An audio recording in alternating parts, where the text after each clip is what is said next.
स्वागत है Bihar agriculture academy Patna की इस ऑफिशियल प्लेटफॉर्म पे। तो दोस्तों बात करने वाले हैं आज आपके बीएससी एग्रीकल्चर के जो सिलेबस है, जो सीयूडी यूजी के द्वारा मिला है। जो भी बच्चे आईसीआर की प्रिपरेशन कर रहे हैं, सीयूडी यूजी की प्रिपरेशन कर रहे हैं, बीएचयू हो गया, ठीक है।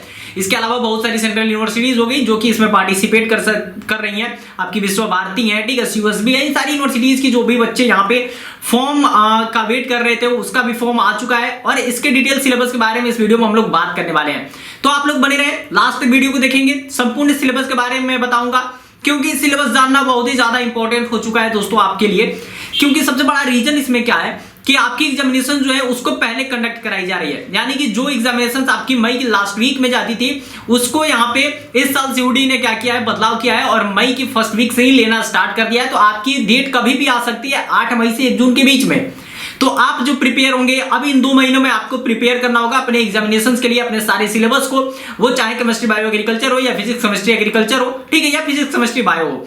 तो बेसिकली आज हम बात कर रहे हैं यहाँ पे एग्रीकल्चर के बारे में, डिटेल बात करेंगे कि कौन कौन से पोर्शन है जिससे क्वेश्चन ज्यादा आते हैं, ठीक है। किसको सबसे पहले आप कंप्लीट करेंगे, आपको मॉक टेस्ट जो है कि वो कहां से अवेलेबल होंगे, मॉक टेस्ट की आप कैसे कर सकते हैं। बहुत सारे बच्चों को एग्रीकल्चर की क्लासेस नहीं मिलती है, एग्रीकल्चर की बाइलिंगुअल क्लासेस आपको कहां से मिलेंगी। तो इन सारी चीजों के बारे में बात करेंगे हम लोग, ठीक है दोस्तों। तो दोस्तों आप स्क्रीन पे देख सकते हैं, यहाँ पे सफलता बैच में आप लोगों के लिए क्या आया हूं। जितने भी एग्रीकल्चर के एस्पिरेंट है, एग्रीकल्चर के लिए स्पेशली ओनली 515 रुपीज में ये कोर्स जो है आपको मिलेगा। इसमें आपकी टोटली विद इन आपके 2 मंथ्स आपके सारे सिलेबस को कंप्लीट कराए जाएंगे। आपको मॉक टेस्ट अवेलेबल कराया जाएगा ताकि आप सीबीटी मोड में एग्जामिनेशन को अच्छे प्रकार से दे पाए, ठीक है। तो अगर आप सीयूडी आईसीआर 2025 की प्रिपरेशन कर रहे हैं तो ये सबसे शानदार रहने वाला है दोस्तों, ठीक है। क्योंकि जितने भी एग्रीकल्चर के स्टूडेंट हैं उनको बहुत सारी दिक्कतों का सामना करना पड़ता है एग्रीकल्चर के लिए, ठीक है। एग्रीकल्चर के क्वेश्चन किस प्रकार से आएंगे, तो वो सारी चीजें यहाँ पे हम लोग आपको देंगे, आपकी मदद करेंगे, ठीक है। बिहार एग्रीकल्चर एकेडमी पटना आपके साथ हमेशा है। जब तक कि आपकी एग्जामिनेशन कंप्लीट नहीं हो जाती, आपके काउंसलिंग कंप्लीट नहीं हो जाती, तब तक मैं आपके साथ बना रहूंगा और आपकी मदद करते रहूंगा। तो ये बैच आप लोगों के लिए मैं रिकमेंड करूंगा कि आप इसमें जाके देख सकते हैं। इसमें आपको बहुत सारी चीजों को ऐसे देखने को मिलेगा, जो भी प्रीवियस ईयर के जो क्वेश्चन है, ठीक है, उस क्वेश्चन को सॉल्व कराए जाएंगे। जो भी आपका इंपॉर्टेंट जो टॉपिक्स है, उन टॉपिक्स को सॉल्व कराए जाएंगे, ठीक है, उन टॉपिक्स को बताए जाएंगे ताकि आप जो है कि अच्छे प्रकार से अपनी प्रिपरेशन को कर पाए। तो क्या करना होगा, इस बैच को ज्वाइन करने के लिए आपको प्ले स्टोर पे जाना होगा, वहां से कॉलेज दाखिला ऐप को डाउनलोड करना होगा। डिस्क्रिप्शन में भी मैं लिंक दे दूंगा, वहां से भी जाके आप इस चीज को डाउनलोड करके देख सकते हैं। तो आइए सबसे पहले चलते हैं हम लोग सिलेबस को देखते हैं कि सिलेबस आपका क्या रहने वाला है, ठीक है। सिलेबस के बेसिस पे ही हम लोग सारी चीजों के बारे में बात करेंगे। तो आइए स्क्रीन पे चलते हैं और देखते हैं आपका सिलेबस क्या रहने वाला है सीयूडी यूजी 2025 के लिए। तो दोस्तों हम लोग आते हैं स्क्रीन पर और स्क्रीन पे देखते हैं कि हमारे, देखिए यहाँ पे आप देख सकते होंगे, यहाँ पे सीयूडी यूजी के लिए जो सिलेबस दिया हुआ है एग्रीकल्चर का, ठीक है, 2025 का ये सिलेबस है।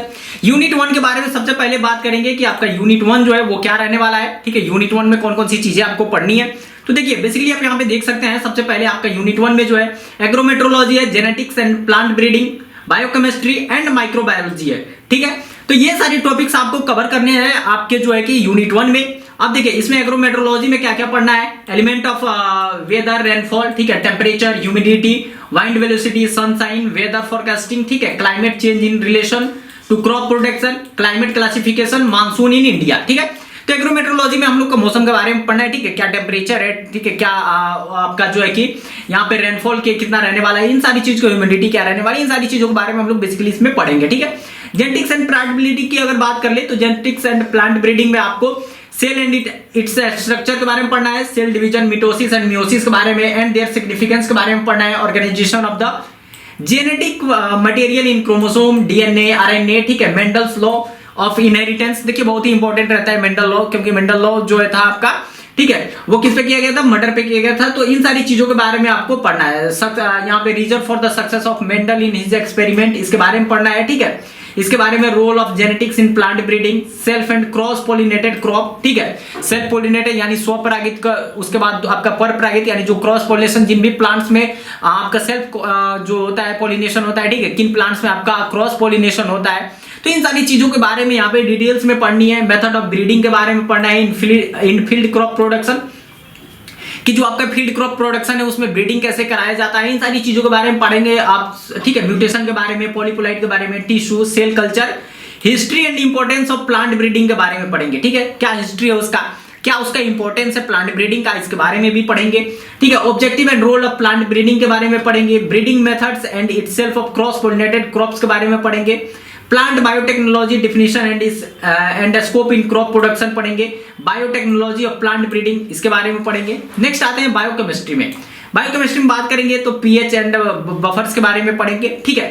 Classification and nomenclature of carbohydrates के बारे में पढ़ेंगे, ठीक है। इसके बाद protein, lipids, vitamin and enzymes, nucleic acid, इन सारी चीजों के बारे में इसमें हम लोग यहाँ पे आपको बायोकेमिस्ट्री में देखने को मिलेगा, ठीक है। तो ये आपका रिलेटेबल रहता है आपकी केमिस्ट्री से। तो आप अगर केमिस्ट्री पढ़ रहे हैं, ठीक है, और ये पढ़ रहे हैं, तो दोनों जब पढ़ेंगे तो आपका ये पोर्शन बहुत ही ज्यादा मजबूत हो जाएगा। यही अगर बात कर लेते हैं हम लोग जेनेटिक्स एंड प्लांट ब्रीडिंग की दोस्तों, तो जेनेटिक्स एंड प्लांट ब्रीडिंग भी आप जब बायो में जाइएगा, ठीक है, और जेनेटिक्स का जब पोर्शन पढ़िएगा तो आपका यहाँ से भी सिमिलर आपको देखने को मिलेगा और आपको बहुत ही मदद करेगा, ठीक है। तो ये दो पोर्शन आपको बायोलॉजी में बहुत ही शानदार देखने को मिलेंगे, ठीक है। बायोलॉजी से जब आप करेंगे और केमिस्ट्री में जब आप करेंगे, ठीक है, तो ये सारी चीजें आपको यहाँ पे सिमिलर देखने को मिलेंगी, ओके।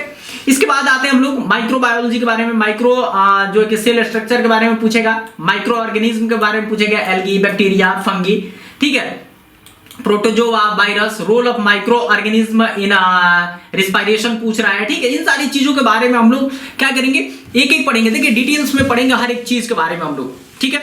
विद इन 2 मंथ्स आपकी ये सारी चीज पढ़ाए जाएंगे, अच्छे तरीके से पढ़ाए जाएंगे, ठीक है। और आप अगर यहाँ नहीं, आप कहीं भी तैयारी कर रहे हो तो इन सारी चीजों को आप पढ़िएगा, क्योंकि बहुत ही अच्छा रोल रहता है, ठीक है। आपका बायोकेमिस्ट्री हो गया, माइक्रोबायोलॉजी हो गया, ठीक है। इन सारी चीजों का आपका ये सिर्फ एग्रीकल्चर में ही नहीं, आपके बायोलॉजी के भी सेक्शंस में बहुत सारे क्वेश्चंस को जो है कि टच करने को यहाँ पे आपको मिलेगा, ठीक है। सीड साइंस के बारे में पढ़ेंगे, सीड का स्ट्रक्चर, ठीक है, monocot and dicot, dicot and monocot, ठीक है। एक बीजपत्री, द्विबीजपत्री आप पढ़े होंगे, ठीक है। तो इनके बारे में पढ़ेगा कि उसका क्या शेप एंड साइज होता है, ठीक है, क्या स्ट्रक्चर्स होते हैं, उसके मोड ऑफ रिप्रोडक्शन के बारे में पढ़ना है, पॉलिनेशन के बारे में पढ़ना है, फर्टिलाइजेशन के बारे में पढ़ना है, ठीक है। इसके बाद सीड डॉर्मेसी, टाइप ऑफ सीड के बारे में पढ़ना है, ठीक है। तो इन सारी चीजों के बारे में पढ़ेंगे, ठीक है, कैसे रिप्रोडक्शन कराते हैं, कैसे उसमें पॉलिनेशन कराते हैं, तो इन सारी चीजों के बारे में डिटेल्स में पढ़ेंगे। देखिए ये सिर्फ आपके इसी एग्जामिनेशंस में नहीं, ये आप जब यूजी में जाएंगे, बीएससी एग्रीकल्चर में जब आपको एडमिशन मिलेगा तब भी ये सारी चीजें आपको देखने को मिलेंगी और ये बहुत ही ज्यादा इंपॉर्टेंट रहता है, ठीक है। आप यहाँ पढ़ते हैं और जब आप सिलेक्शन ले लेते हैं तब भी आपको जो है कि इन सारी चीजों को यूज में देखने को मिलता है। तो आप अच्छे प्रकार से पढ़ेंगे इन सारी चीजों को एक एक करके। हम लोग यहाँ पे जो है कि बिहार एग्रीकल्चर एकेडमी पटना आपको डेली हर एक क्लास अच्छे तरीके से 1 से 1.5 घंटे का क्लास आपको देखने को मिलेगा और आप पढ़ के अपनी तैयारी को बेहतरीन कर सकते हैं, ठीक है। लाइव स्टॉक एंड प्रोडक्शन की बात करें, ठीक है, इसमें पशुपालन होता है, डेयरी प्रोडक्ट्स जो होते हैं, ठीक है, उन सारी चीजों के बारे में पढ़ते हैं हम लोग दोस्तों। स्कोप एंड इंपॉर्टेंस पूछ रहा है यहाँ पे, importance of live stock in agriculture and industry, क्या इसका इंपॉर्टेंस है, ठीक है, लाइव स्टॉक में और एग्रीकल्चर में, ठीक है। एग्रीकल्चर जो है, इंडिया एक एग्रीकल्चरल जो है कि कंट्री है, ठीक है, इसका जो कि बैकबोन कहा जाता है कि एग्रीकल्चर को भारत का बैकबोन कहा जाता है, ठीक है। इसके बाद है यहाँ पे white revolution in India, white revolution, ठीक है, इंडिया में कब हुआ था, किसके द्वारा, इसके फादर कौन है व्हाइट रेवोल्यूशन के, ठीक है। इन सारी चीजों से देखिए क्वेश्चंस यही आपको आते हैं कि व्हाइट रेवोल्यूशन के पिता कौन है, ठीक है, कब ये हुआ था, किस चीज में व्हाइट रेवोल्यूशन जो है कि आया हुआ था, ठीक है। इन सारी चीजों को ये पूछता है। तो जहां से क्वेश्चंस उठते हैं, जो भी क्वेश्चंस आपके सीयूडी यूजी के या आईसीआर के जो आपने फॉर्म भरा है या बीसीएससी के फॉर्म भरा है, जेट का फॉर्म भरा है, ठीक है, तो इन सारी चीजों में जहां से क्वेश्चंस आएंगे उन सारी चीजों को हम लोग A to Z पढ़ाएंगे। जो भी यहाँ पे सिलेबस मिला है वो सारी चीजें आपको देखने को मिलेंगी और आपको पढ़ना है। आप कहीं से भी पढ़ रहे हो, मेरा क्या मोटिव है, आपको पढ़ना है। जितने भी एग्रीकल्चर स्टूडेंट है, आपको जो है कि कहीं भी पढ़ रहे हो, जहां भी पढ़ रहे हो, अच्छे से मन लगा के पढ़िए, ठीक है। और ये सारी चीजों को कवर करना ना भूले, ठीक है, इन सारी चीजों को जरूर कवर करें। इंपॉर्टेंस एंड यहाँ पे there are important breeds Indian and exotic, ठीक है, जो भी इंडियन ब्रीड्स हैं, एक्जोटिक मतलब होता है यानी विदेशी ब्रीड्स, ठीक है। तो जो भी इंडियन ब्रीड्स हैं, जो आपके विदेशी ब्रीड्स हैं, इन सारी चीजों के बारे में भी यहाँ पे पढ़ना है, ठीक है, कि काऊ की कौन सी इंडियन ब्रीड्स है, ठीक है, कौन सी एक्जोटिक ब्रीड्स है, या आपकी भेड़ हुई, बकरी हुई, ठीक है। इन सारी चीजों के बारे में यहाँ पे हम लोग पढ़ेंगे, डिटेल में पढ़ेंगे, एक एक करके पढ़ेंगे सारी चीजों को, ठीक है। डिस्ट्रीब्यूशन ऑफ काउज के बारे में बात किया जाएगा, बुफेलोज के बारे में बात किया जाएगा, गोट, सीप एंड पोल्ट्री, ठीक है। इतने चीजों के बारे में हमें पढ़ना है। देखिए यहाँ पे बताया था कि यहाँ पे एक चीज को जो है कि आपको देखने को मिलेगा, आपके काउस के बारे में पढ़ना है, बुफेलो, गोट, सीप एंड जो है कि पोल्ट्री फार्म जो आपके हो गए मुर्गी पालन, ठीक है, उसके बारे में पढ़ना है। इसके बाद केयर एंड मैनेजमेंट के बारे में पढ़ना है, system of cattle and poultry house, ठीक है, पोल्ट्री हाउस आपके क्या उसका क्या मैनेजमेंट रहेगा, ठीक है, वो कैसे उसका स्ट्रक्चर रहेगा, इन सारी चीजों के बारे में आपको पढ़ना है। प्रिंसिपल ऑफ फीडिंग के बारे में पढ़ना है कि पशुओं को चारा कितना देना है, दाना कितना देना है, ठीक है, कौन सी प्रोटीन्स देनी है, कब कौन सी उसको जो है कि माइक्रो न्यूट्रिएंट्स देनी है, कब उसको न्यूट्रिएंट्स देनी है, सारी चीजों के बारे में हम बात करेंगे, ठीक है। फीडिंग एंड प्रैक्टिसेस के बारे में यहाँ पे मैंने बताया, तो उसके बारे में पढ़ना है। इसके बाद balance ration definition of and ingredients, ठीक है। देखिए उसका क्या बैलेंस जो है कि खाना है, ठीक है, कौन से इंग्रेडिएंट्स देंगे तब वो जो है कि संतुलित आहार जिसे बोलते हैं, वो संतुलित आहार एक पशु के लिए माना जाएगा।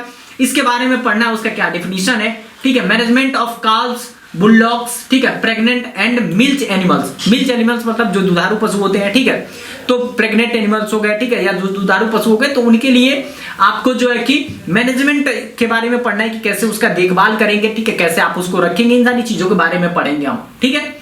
इसके बाद यहाँ पे दे रहा है, उसके आगे दे रहा है कि पोल्ट्रीफॉर्म के बारे में पढ़ेंगे। साइन ऑफ सिक एनिमल्स, बीमार पशुओं के क्या यहाँ पे साइन है, ठीक है, कैसे आप उन्हें पहचान करेंगे कि वो बीमार है, ठीक है। सिम्टम्स उसके क्या है, symptoms of common disease in cattle and poultry, आपके जो पशुपालन है, ठीक है, जो मुर्गी पालन है, उसके जो कि कॉमन जो सिम्टम्स है, ठीक है, किस प्रकार आपको पता लगेगा कि वो बीमार है, इन सारी चीजों के बारे में। रिंडर पेस्ट, ठीक है, ब्लैक क्वार्टर, उसके बाद फुट एंड माउथ या मेस्टिट्स, ठीक है। तो ये सारी जो डिजीज है, इन सारी डिजीज के बारे में हम लोग पढ़ेंगे। फुट एंड माउथ बहुत ही इंपॉर्टेंट डिजीज होता है, ठीक है, ये आपके जो है कि काऊ में होता है, ठीक है। इसके बाद मेस्टिट्स जो होता है,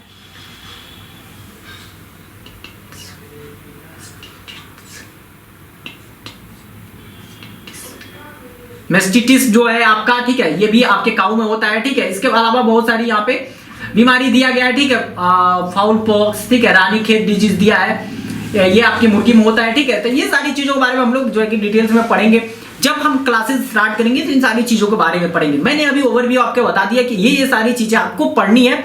अगर आप पढ़ रहे हैं, कहीं भी पढ़ रहे हैं, अगर ये सारी चीज आपकी छूट रही है तो आप इस पे भी ध्यान देंगे, इन सारी चीजों को पढ़ेंगे। ये आपकी जानकारी के लिए मैं बता देता हूं, ठीक है। आर्टिफिशियल इंसेमिनेशन के बारे में बात करेंगे, कृत्रिम जो गर्भधारण होता है, ठीक है। आर्टिफिशियल इंसेमिनेशन के बारे में हम लोग बात करेंगे। रिप्रोडक्टिव ऑर्गन्स क्या है, ठीक है, कलेक्शन, डाइल्यूशन, ठीक है, एंड प्रिजर्वेशन ऑफ सीमन, कहीं आप सीमन को कितना पे रखेंगे, कितना डिग्री टेम्परेचर पे सीमन को रखा जाता है तो वो सही रहता है, ठीक है। ये सारी चीजें क्वेश्चंस में आपकी आती हैं, ठीक है, कि सीमन को कितने टेम्परेचर पे जो है कि स्टोर किया जाता है, ठीक है। आर्टिफिशियल इंसेमिनेशन के बारे में बात करेंगे कि ये भारत में कब आया था, ठीक है, कहाँ पे इसकी जो है कि इसकी खोज हुई थी, ठीक है। Role of artificial insemination in cattle improvement, जो आर्टिफिशियल इंसेमिनेशन है उसको कैटल इंप्रूवमेंट में कैसा, क्या उसका रोल है, क्या योगदान है। तो आपको भी पता होगा कि ब्रीडिंग को सही करने के लिए आर्टिफिशियल इंसेमिनेशन करते हैं, जो कि बहुत ही शानदार यहाँ पे इफेक्ट देखने को मिलता है, क्योंकि अभी भी बहुत सारे पुअर जो है कि क्वालिटी के जो काऊ हैं, ठीक है, वो दूध अच्छे नहीं दे पाती हैं, ठीक है, या उसके बछड़े अच्छे दूध नहीं दे पाते हैं। तो इन सारी चीजों को सही किया जाता है किसके द्वारा, आर्टिफिशियल इंसेमिनेशन के द्वारा इन सारी चीजों को सही किया जाता है, ठीक है। इसके बाद लाइव स्टॉक प्रोडक्ट्स की बात कर ले तो processing and marketing of milk and milk product के बारे में बात करेंगे हम लोग। मैंने पहले ही बताया कि इसमें दूध की जो भी डेयरी प्रोडक्ट्स जो बनते हैं, ठीक है, उसके कैसे मार्केटिंग किया जाएगा, ठीक है, क्या उसके प्रोडक्ट्स बनेंगे, इन सारी चीजों के बारे में, प्रोसेसिंग उसका कैसा होगा, इन सारी चीजों के बारे में हम लोग पढ़ेंगे, ठीक है। तो आपको भी पता होगा पनीर बनता है, खोआ बनता है, दही बनता है, ठीक है, लस्सी बनता है। तो ये सारी चीजें जो भी इंक्लूड है इसमें, ये सारी चीजें मैं बताऊंगा आपको कि कैसे बनता है, कितने डिग्री टेम्परेचर पे इसको स्टोर किया जाता है, ठीक है, कि आपके गाय अगर दूध को अगर आपको 2 से 3 दिन स्टोर करना है तो क्या टेम्परेचर रहनी चाहिए, यही सारे क्वेश्चंस भी आते हैं, ठीक है। तो ये सारी चीजें हम लोग बताएंगे, जो भी क्वेश्चंस आपके सीयूडी यूजी एग्जामिनेशंस में आने होंगे। इसके बाद बात करेंगे फिशरीज की, तो डिफिनीशन ऑफ फिशरीज, एक्वाकल्चर, ठीक है, और जनरल कैरेक्टर उसका क्या है, फिश का, टाइप ऑफ फिशेस की, फिशेस की कौन कौन सी प्रकार है, इन सारी चीजों के बारे में हम लोग पढ़ेंगे, ठीक है। इसके बाद आते हैं, देखिए ये बहुत इंपॉर्टेंट है, जो ये आपका ये जो 2 पोर्शन था ना, इन 2 पोर्शन से ज्यादा इंपॉर्टेंट आपका पोर्शन ये है, यूनिट 3, यूनिट 1 एंड यूनिट 2 तो हमने देख लिया, लेकिन यूनिट 2 आपका बहुत इंपॉर्टेंट है, यूनिट 4 भी यूनिट 3 आपका बहुत इंपॉर्टेंट है, और यूनिट 4 भी आपका बहुत इंपॉर्टेंट है, ठीक है। इंट्रोडक्शन बात करते हैं, target and achievement of food grain production in India since independence, ठीक है, and it future projection.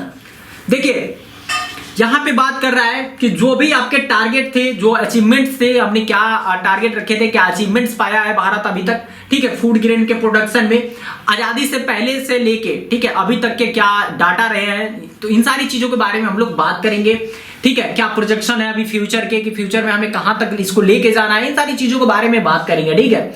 Sustainable crop production के बारे में बात करेंगे, ठीक है, सस्टेनेबल क्रॉप प्रोडक्शन हम कैसे करेंगे इसके बारे में बात करेंगे। उसके बाद कमर्शियलाइजेशन ऑफ एग्रीकल्चर के बारे में बात करेंगे कि इसका कैसे आर्थिक तौर पे इसको यूज किया गया, ठीक है, एग्रीकल्चर को, इसके बारे में बात करेंगे। And it's scope in India के बारे में बात करेंगे कि इंडिया में इसका क्या स्कोप है।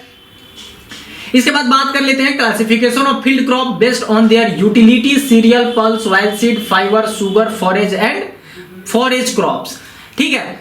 देखिए ये बहुत ही इंपॉर्टेंट है, जितने भी आपके ने क्रॉप्स अभी तक पढ़े हैं, ठीक है, उन सारे क्रॉप्स के बारे में यहाँ पे बताना है, उसकी यूटिलिटी के बारे में। यूटिलिटी मतलब आपने भी पढ़ा होगा कि यूटिलिटी क्या है, कि उसको किस चीज के लिए हम लोग यूज में लेते हैं। पल्स क्रॉप्स को हम लोग दाल के रूप में लेते हैं, ठीक है, ऑयल सीड क्रॉप्स को हम लोग तेल के यूज में लेते हैं, फॉरेज क्रॉप को हम लोग जो है कि चारा के यूज में लेते हैं, ठीक है, आपके फाइबर क्रॉप्स को रेसे वाली चीजों के जो बनाने होते हैं उसके यूज में लेते हैं। तो इन सारी चीजों के बारे में हम लोग डिटेल्स में पढ़ेंगे। क्वेश्चंस जो है कि किस प्रकार से पूछते हैं, ठीक है, कि बहुत सारे जो नॉर्मल क्वेश्चंस आएंगे वो तो आएंगे कि ये इसमें से कौन सा फॉरेज क्रॉप है, कौन सा इसमें से ऑयल सीड क्रॉप है, कौन सा ग्रेन क्रॉप है, ठीक है, फूड क्रॉप है। तो इन सारी चीजों के बारे में हम लोग डिटेल से बात करेंगे। आपका जो रेशन वेस्ट क्वेश्चन है उनके बारे में भी बात करेंगे, ठीक है। Soil fertility, fertilisers and manures, ये बहुत ही इंपॉर्टेंट है जब आप आते हैं यूनिट 3 में जो है कि आपका जो है कि क्रॉप प्रोडक्शन में। क्रॉप प्रोडक्शन आपका डिपेंड ही करता है किस पे, सॉइल पे, सॉइल की फर्टिलिटी पे, फर्टिलाइजेशन पे एंड उसमें क्या मैन्योर्स है, ठीक है, उसके बेसिस पे ये डिपेंड करता है। तो इसके बारे में हम लोग बात करेंगे, सॉइल के बारे में बात करेंगे, सॉइल पीएच के बारे में बात करेंगे, सॉइल टेक्सचर के बारे में बात करेंगे, ठीक है। इसके बाद सॉइल का स्ट्रक्चर क्या रहेगा, सॉइल में कौन से ऑर्गेनिज्म पाए जा रहे हैं, सॉइल के टिल्थ क्या है, सॉइल की फर्टिलिटी क्या है, सॉइल का हेल्थ क्या है, हर एक चीज की जांच करेंगे। ऐसे ही जो है कि आप हर एक चीज के बारे में पढ़ेंगे। एसेंशियल प्लांट न्यूट्रिएंट्स के बारे में पढ़ेंगे कि कौन से उसके एसेंशियल न्यूट्रिएंट्स हैं, देयर फंक्शन, उसका क्या यूजेस है, ठीक है, उसकी डिफिशियंसी के क्या सिम्टम्स हैं, डिफिशियंसी अगर होता है किसी चीज की तो पत्तियों के कौन से भाग पे वो दिखाई देते हैं। इन सारी चीजों के बारे में बात करेंगे और बात करेंगे हम आपके साथ पिक्चर्स के साथ, ठीक है, ताकि आप समझ पाए, क्योंकि आप भी खेतों में देखते होंगे इन सारी चीजों को। जब भी आप गांव में जाते होंगे, आप जाके खेती भी जरूर किए होंगे, एग्रीकल्चर स्टूडेंट है तो आपको भी जरूर प्यार होगा खेती से, ठीक है। तो जब आप इन सारी चीजों को देखेंगे तो आप रिलेट कर पाएंगे कि ये चीजें तो डेली हमारे लाइफ में हो रही हैं, ठीक है। हमने तो कल ही देखा था कि हमारी जो अभी गेहूं की खेत है उसमें ऐसे सिम्टम्स हमको देखने को मिल रहे थे, तो वो किस चीज की डिफिशियंसी है, ठीक है। इस सारी चीजों के बारे में हम लोग बात करेंगे, ठीक है। सॉइल टाइप ऑफ इंडिया के बारे में बात करेंगे और उसके क्या कैरेक्टर है, इंडिया में कौन कौन से टाइप के सॉइल पाए जाते हैं, ठीक है, उसके क्या कैरेक्टर है। ऑर्गेनिक मैन्यूर के बारे में बात करेंगे, common fertiliser including straight, complex fertiliser, mixture and bio fertilisers के बारे में भी हम लोग बात करेंगे, ठीक है। ऑर्गेनिक मैन्यूर से क्या फायदे हैं इसके बारे में बात करेंगे, ठीक है। उसके अलावा इंटीग्रेटेड न्यूट्रिएंट्स मैनेजमेंट सिस्टम के बारे में बात करेंगे। इंटीग्रेटेड में क्या होता है, बहुत सारी चीजों को मिक्स करके एक साथ जो है कि यूज किया जाता है, ठीक है, उसके बारे में बात करेंगे। तो हम लोग देखिए सब चीज के बारे में डिटेल्स में बात करेंगे। तो आपको क्या करना होगा, या तो आप जो है कि लाइव क्लासेस जो इवनिंग को आपकी चलती हैं, ठीक है, डेली 9 बजे आपको क्लासेस देखने को मिलेंगी यूट्यूब पे, उसमें भी जुड़ सकते हैं। और अगर आप अपनी तैयारी को बेहतरीन तरीके से करना चाहते हैं तो दिए गए डिस्क्रिप्शन में लिंक पे आप जाएंगे और जाके एग्रीकल्चर के बैच को ले सकते हैं। मिनिमम प्राइस में मैं इस बैच को रखा हूं आप लोगों के लिए, ताकि आप लोगों के लिए कोई भी बर्डन ना हो, ठीक है। प्रॉब्लम सॉइल्स के बारे में बात करेंगे कि सॉइल्स की क्या प्रॉब्लम है, सॉइल इरोजन के बारे में बात करेंगे, सॉइल पॉल्यूशन के बारे में बात करेंगे, सॉइल एनालिसिस फॉर न्यूट्रिएंटेबिलिटी, ठीक है, इन सारी चीजों के बारे में बात करेंगे। यानी संपूर्ण सॉइल साइंस, देखिए यहाँ पे हम लोग डिवाइड करके पढ़ेंगे, सॉइल साइंस को अलग से पढ़ेंगे, ठीक है, आपकी जो क्रॉप प्रोडक्शन है उसको अलग से पढ़ेंगे। तो जब सेगमेंट में बांट के पढ़ेंगे ना किसी भी चीज को, क्लासिफिकेशन उसका करके जब पढ़ते हैं ना, तो बहुत सारी चीजें आपको समझ में आती है और वो आपके लिए बहुत ही शानदार रहता है, क्योंकि आपको याद करने में भी बहुत ही अच्छे से वो हो जाएगा, ठीक है। इसके बाद इरिगेशन एंड ड्रेनेज के बारे में बात करेंगे कि इरिगेशन और ड्रेनेज का क्या सिस्टम रहना चाहिए, ये भी बहुत ही इंपैक्ट डालता है पौधों पे, ठीक है। अगर आप फसल लगाते हैं तो अगर फसल आपकी जो है कि वाटर लॉगिंग के प्रति जो है कि वो संवेदनशील नहीं है, ठीक है, तो वो क्या होता है उसके प्रति वहां पे इरिगेशन और उसके ड्रेनेज दोनों की व्यवस्था को देखा जाता है, ठीक है, कि अगर यहाँ पे पानी लग गया और ये जो है कि पानी को सहन नहीं कर सकती है फसल, तो उसके लिए हम पानी को निकाल सकते हैं। इन सारी चीजों के बारे में भी हम लोग ध्यान देंगे, ठीक है। तो ये बोल रहा है source of irrigation, rain, canal, tank, river, wells, tubewells, ठीक है। तो ये सारे जितने भी अभी मैंने मार्क किए हैं, ये सारी चीजें क्या है, ये सारी चीजें आपके इरिगेशन के जो है कि सोर्स हैं, ठीक है, इसके द्वारा हम लोग इरिगेशन करते हैं, ठीक है। उसके बाद scheduling of irrigation based on critical stage of growth, time interval, soil moisture content, ठीक है। देखिए शेड्यूल करते हैं हम इरिगेशन को कैसे, कि क्या उसका स्टेज है, ठीक है, SCRI स्टेज जो क्रिटिकल रूट इनिशिएशन जो स्टेज आपका आता है, ठीक है। और ये आपके जो कि वीट में देखने को मिलता है तो 21 डेज पे करते हैं, उसके बाद 45 डेज पे करते हैं। तो ये जो इंटरवल है ना और ये जो शेड्यूल हमने तैयार किया है ना, जो चीजें हम लोग देखते हैं, जो चीजें हमें पढ़ने को जो हमारे साइंटिस्ट दिए हुए हैं कि ये इतने इंटरवल पे आपको जो कि देखने को मिलेगा, तो ये सारी चीजों के बारे में हम लोग पढ़ेंगे कि उसके बीच की अवधि में हम लोग क्या करेंगे, ठीक है, उसमें कब हर्बिसाइड का यूज करेंगे, ठीक है, कब उसमें से हम जो है कि खरपतवार को निकालेंगे, कब उसमें हम लोग अलग से जो ऊपर से फर्टिलाइजर है उसको देंगे। तो ये सारी चीजें हम लोग इसमें इंक्लूड करते हैं और पढ़ते हैं, ठीक है। इसके बाद बात करते हैं वाटर रिक्वायरमेंट ऑफ क्रॉप्स की, क्रॉप्स की क्या वाटर रिक्वायरमेंट है। कुछ क्रॉप्स है जिन्हें बहुत कम पानी चाहिए, कुछ क्रॉप्स है जिन्हें बहुत ज्यादा पानी चाहिए, जैसे गन्ना और धान हो गए, ठीक है। Method of irrigation and drainage के बारे में बात करेंगे कि इरिगेशन का क्या मेथड है, ड्रेनेज के क्या मेथड है, कैसे हम पानी को निकाल सकते हैं अपनी खेतों से अगर हमारे खेतों में जल जमाव हो गया तो, ठीक है। उसके बाद बात करेंगे इरिगेशन वाटर क्वालिटी की, ठीक है, कि वाटर की क्वालिटी क्या है इरिगेशन की। वीड कंट्रोल की बात करेंगे। देखिए वीड कंट्रोल जो भी आपके फसल में जो